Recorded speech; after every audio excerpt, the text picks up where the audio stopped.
तारीख 30 जनवरी साल 1971। जगह कश्मीर का श्रीनगर। सुबह करीब 11:30 बजे यहां से एक प्लेन जम्मू के लिए उड़ान भरता है, जिसमें टोटल 28 पैसेंजर्स थे। सब कुछ नॉर्मल था, लेकिन प्लेन में बैठे दो शख्स कुछ परेशान थे। इनमें से एक की उम्र तकरीबन 17.5 साल की थी और दूसरे की 19। उन दिनों श्रीनगर से जम्मू तक आधे पौने घंटे की उड़ान तो थी, लेकिन लैंडिंग से ठीक पहले उनमें से एक शख्स दौड़ता हुआ कॉकपिट में घुस गया। पायलट के सिर पर पिस्तौल रखी और प्लेन को लाहौर की तरफ मोड़ने का इशारा किया। वहीं दूसरे शख्स ने एक हैंड ग्रेनेड यात्रियों पर तान दिया, यानी प्लेन हाईजैक हो चुका था। खैर, कुछ देर बाद वो लाहौर एयरपोर्ट पर उतरता है। खबर सुनते ही पूरा पाकिस्तान जश्न में डूब जाता है। खुद पाकिस्तानी पीएम जुल्फिकार अली भुट्टो हाईजैकर से मिलने एयरपोर्ट पहुंचे। अब वो दोनों रातों रात पाकिस्तान के हीरो बन चुके थे, लेकिन फिर वक्त ने जो है करवट बदली और दोनों एक साल बाद ही कटघरे में खड़े थे। पाकिस्तान हाई कोर्ट में उन पर जासूसी का केस चल रहा था। पहले वो जिन्हें हीरो समझा जा रहा था, उन्होंने ही मुल्क के 2 टुकड़े कर दिए थे। पाकिस्तान जिस चाल पर खुश हो रहा था, असल में वो बाजी भारत ने खेली थी। लेकिन कैसे और क्या है इस प्लेन हाईजैक की असली कहानी?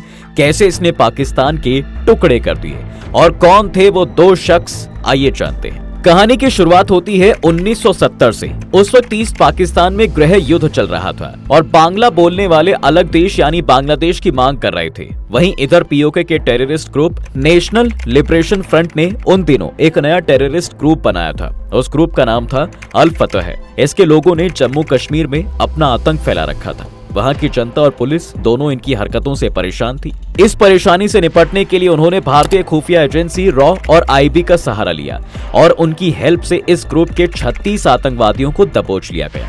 लेकिन ये ग्रुप अब भी एक्टिव था, इसलिए डिसाइड किया गया कि भाई पहले जो है पीओके में घुसकर इनके बारे में सारी इंफॉर्मेशन कलेक्ट करेंगे और फिर ऐसा वार करेंगे जिससे इस ग्रुप की कमर ही टूट जाए। इसका जिम्मा खुफिया एजेंसी रॉ को सौंपा गया। रॉ ने कश्मीर में अपने लोगों पर नजर डाली और उसकी निगाह एक एजेंट हाशिम कुरैशी पर टिक गई। कुरैशी उन दिनों बॉर्डर सिक्योरिटी फोर्स में काम करता था। उसे पीओके के इलाकों की अच्छी समझ भी थी।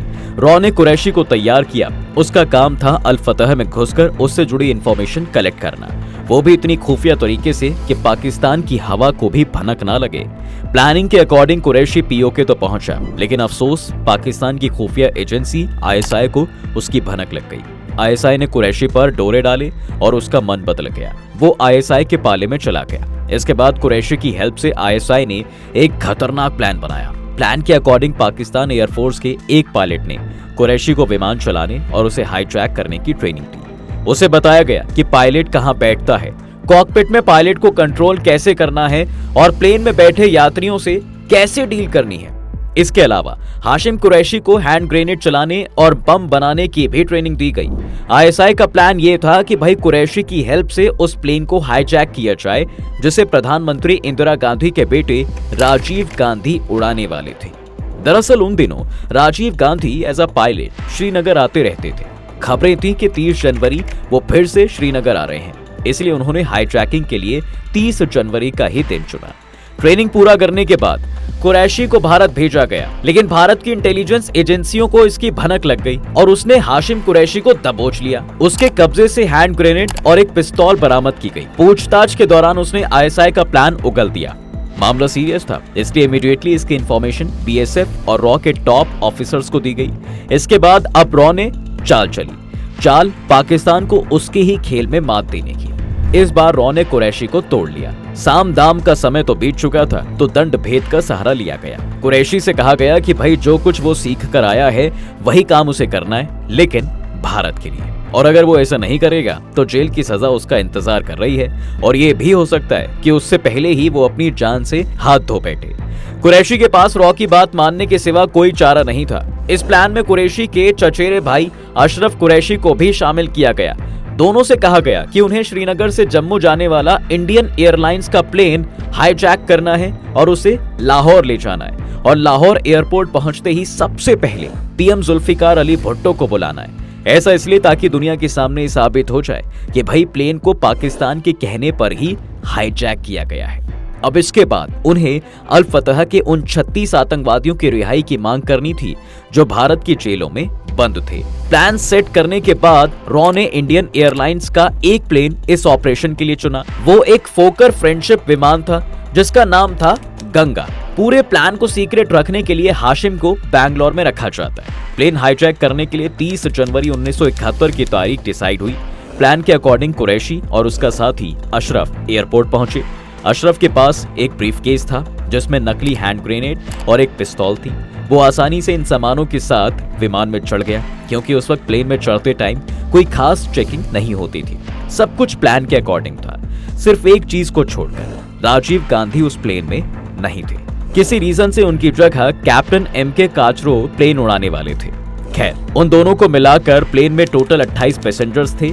ठीक 11:30 पर प्लेन श्रीनगर से जम्मू के लिए उड़ान भरता है।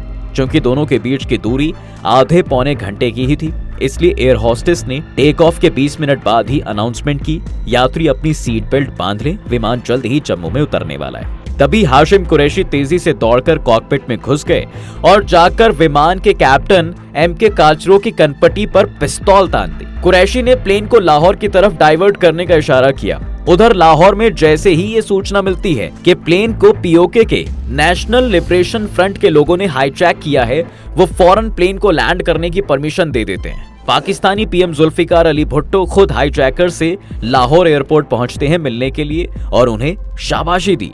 प्लेन के लाहौर में लैंड होते ही ऑल इंडिया रेडियो पर अनाउंस किया जाता है कि जम्मू कश्मीर के एक मिलिटेंट हाशिम कुरैशी ने भारतीय प्लेन को हाईजैक किया है और बदले में उन 36 कश्मीरी अलगाववादियों को रिहा करने की मांग की है जो भारत की जेलों में कैद हैं। लेकिन आतंकवादियों की रिहाई की मांग जो है भारत ने ठुकरा दी। काफी देर तक मामला अटका रहा। फिर हाशिम और अशरफ ने एक दूसरे से सलाह मशवरा किया और लैंडिंग के 2 घंटे के अंदर ही महिलाओं और बच्चों को छोड़ दिया। शाम तक बाकी लोगों को भी रिहा कर दिया गया। पैसेंजर्स को सड़क मार्ग के रास्ते भारत लाया गया। वही प्लेन को पाकिस्तानियों ने जला दिया था। देखते ही देखते ये खबर दुनिया भर में फैल गई कि पाकिस्तान ने भारत का एक पैसेंजर प्लेन हाईजैक कर लिया है। खबर सुनते ही हाईजैकर्स को देखने के लिए एयरपोर्ट पर लोगों की भीड़ जुट गई। हाशिम और अशरफ को एक गाड़ी में बैठाकर शहर में जुलूस निकाला गया। दोनों भाई रातों रात पाकिस्तान के हीरो बन गए। कुरैशी भाइयों को पाकिस्तान में राजनीतिक शरण भी दी गई। वो लोग इस बात पर तो खुश थे कि हाईजैकिंग ने जम्मू कश्मीर का मुद्दा दुनिया में उछाल दिया, लेकिन ना तो भुट्टो और ना ही पाकिस्तानी आर्मी को इस बात का अंदाजा था कि भाई रॉ ने उन्हें किस जाल में फंसा दिया है। अब इन सब बात से बेखबर पूरा पाकिस्तान कई दिन तक जश्न में डूबा रहा, जिसमें खलल पड़ा 4 फरवरी को। खबर आई कि इंदिरा गांधी सरकार ने हाईजैकिंग का हवाला देकर पाकिस्तान प्लेन्स के भारतीय सीमा में घुसने पर रोक लगा दी है। पाकिस्तान पर यह पाबंदी ऐसे समय में लगी जब पूर्वी पाकिस्तान में अलगाववादी आंदोलन तेज हो रहा था। दरअसल 1971 में, उन दिनों आज का बांग्लादेश ईस्ट पाकिस्तान कहलाता था। वहां पाकिस्तान का शासन था। पाकिस्तानी हुक्मरानों के दमन के चलते बांग्लादेश के लोग नाराज थे और वो लोग अलग देश की मांग कर रहे थे। उस वक्त बड़ी तादाद में पाकिस्तानी सैनिक ईस्ट पाकिस्तान भेजे जा रहे थे ताकि वहां विद्रोह को कुचला जा सके। इसके लिए वो भारत के एयर स्पेस से भेजे जाने वाले अपने सिविल एयरक्राफ्ट का सहारा लेते थे। पाकिस्तान से ईस्ट पाकिस्तान पहुंचने का सबसे छोटा हवाई रास्ता भारत से ही होकर जाता था। इंटरनेशनल लॉज के अकॉर्डिंग 1947 के बाद ईस्ट पाकिस्तान और वेस्ट पाकिस्तान के बीच एक ब्रिज की तरह काम कर रहा था। यानी पाकिस्तान के प्लेन सीधे भारत की एयर स्पेस से ट्रैवल करते थे, लेकिन भारत के इस कदम से पाकिस्तान की जड़ें हिल गईं। पाकिस्तान के लिए नॉर्थ की ओर से ईस्ट पाकिस्तान तक पहुंचना इम्पॉसिबल था हिमालय की वजह से। वहीं दक्षिण की ओर से रास्ता करीब 3 गुना लंबा हो जाता है, क्योंकि पाकिस्तानी जहाजों को अब हिंद महासागर के ऊपर से होते हुए पहले श्रीलंका जाना पड़ता रिफ्यूलिंग के लिए, फिर वो ईस्ट पाकिस्तान पहुंचते, जो पैसे और समय की बड़ी बर्बादी होती। खैर, रिजल्ट ये निकला कि भाई ईस्ट पाकिस्तान में पाकिस्तानी सैनिकों के आने की रफ्तार घट गई। रॉ ने जिस तरह हाशिम कुरैशी को डबल एजेंट बनाया, उसका असर कुछ महीनों बाद नवंबर 1971 में शुरू हुई जंग में दिखा। दुनिया के नक्शे पर एक नया मुल्क बन गया बांग्लादेश। वहीं से बांग्लादेश में लाखों लोगों की जान बची जो पाकिस्तानी बमबारी में मारे जाते। जब भारत ने अपना एयर स्पेस पाकिस्तानी विमानों के लिए बंद किया, तब उन्हें कुछ खास समझ नहीं आया कि ये हुआ क्या। लेकिन जैसे ही उसे पूरे गेम का पता चला, उनकी सिट्टी पिट्टी गुम हो गई। उन्हें पता चला कि भाई जिस विमान को कुरैशी भाई हाईजैक करके लाहौर लाए थे, उसे इंडियन एयरलाइंस काफी पहले अपनी सर्विस से हटा चुकी थी और हाईजैकिंग के कुछ दिनों पहले से ही दोबारा सर्विस में वो लाया गया था। इसके बाद उन लोगों ने कुरैशी भाइयों को लेकर इंक्वायरी बैठाई, जिसकी जांच रिपोर्ट में कहा गया कि हाशिम कुरैशी एक भारतीय एजेंट था और भारत ने साजिशन इस घटना को जानबूझकर अंजाम दिया है। Pakistan international court of justice पहुंचा। अब इस हाईजैकिंग के हीरो की तरह देखे जा रहे कुरैशी भाइयों का मामला भी बिगड़ता चला गया। भारतीय जासूस होने के आरोप में पाकिस्तानियों ने उन्हें जेल में डाल दिया, लेकिन जब तक मामला निपटता, पाकिस्तानी अपनी आधी जमीन से हाथ धो बैठा था। दरअसल मार्च में शेख मुजीबुर रहमान की गिरफ्तारी के बाद पाकिस्तान ने ऑपरेशन सर्च लाइट की शुरुआत की। वहीं भारत ने मुक्ति वाहिनी के गठन में मदद देना शुरू किया। ये एक ऐसा सामूहिक संगठन था जिसे पाकिस्तानी आर्मी के विरोध में खड़ा किया गया था। मुक्ति वाहिनी के इन विद्रोहियों के सामने पाकिस्तान के पैर उखड़ने लगे। 6 अक्टूबर को भारत के समर्थन से मुक्ति वाहिनी ने पाकिस्तान के खिलाफ एक बड़ी लड़ाई लड़ी। इसमें पाकिस्तान के 500 से ज्यादा सैनिक मारे गए और इसके लगभग 2 महीने बाद ही भारत खुलकर बांग्लादेश की तरफ से जंग में कूद पड़ा। महज 13 दिन में ही जंग अंजाम तक पहुंच गई। भारत ने 93,000 पाकिस्तानी सैनिकों को घुटने टेकने पर मजबूर कर दिया। इसके कुछ समय बाद अशरफ को कुछ समय बाद रिहा कर दिया गया, लेकिन हाशिम कुरैशी को जासूसी के जुर्म में 9 साल पाकिस्तानी जेल में ही रहना पड़ा। साल 2000 में कुरैशी वापस भारत लौट आया, जहां उसे पाकिस्तानी एजेंट होने के आरोप में गिरफ्तार कर लिया गया। कुरैशी का कहना था कि ना तो वो पाकिस्तान का एजेंट था न भारत का। उसने दोनों देशों का इस्तेमाल अपने मकसद के लिए किया था। खैर जो भी हो, लेकिन इस हाईजैक ने पाकिस्तान के बंटवारे में बहुत बड़ा रोल प्ले किया है। इस बारे में आपका क्या कहना है दोस्तों, हमें कमेंट करके जरूर बताएं। वीडियो को लाइक करें, शेयर करें और सब्सक्राइब करना चैनल को बिल्कुल ना भूलें।